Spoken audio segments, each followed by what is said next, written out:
jaaliyadda Galmudug ee dalka Finland waxay shalay qalab sports guddoonsiisay kooxda ka dhisan degmada Yakshiid ee Taagan FC.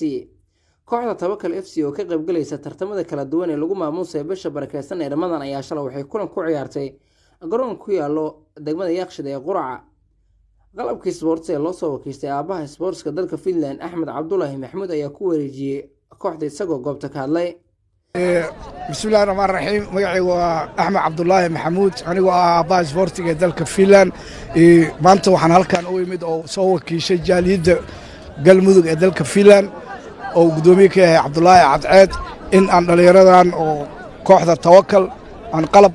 سبورتي قدون سينو ومعركتي سي أي معركتي مرال كود وقصي اسمه سبورتي كان هروب سي ودان ساد سنتين سبورتي واسد حقل أو بلشة ودون جدا مانتو رمضان سيدا قرون كان لوبو حيترتك عن رمضان وكسعده وحن هذا كدينا عن معركتي عن كتلقلينا إن أن أدو عاون كوحان وأن معركتي ذلك فيلان والرئيس سبورتي كجرا عن كسو حرنا إذا كان أستان وما سنتين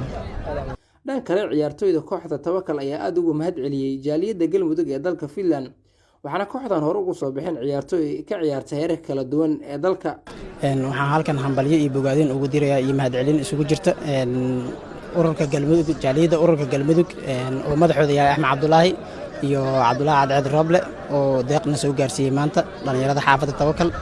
waxaan leenahay dadaalka dhalinyarada u heysay halkan ka sii wada aad u mahadsantiin waan idin hambalyeynaa. بسم الله الرحمن الرحيم مقعي وفيصل أنا عبد الرحمن أكون مقعد في السابوني أنت وحنا عاد ومهد لنا عبد الله عيد قدميها أورك جاليد فيلان أو ما أنت نوصل وحنا سوقر خلب سبورتس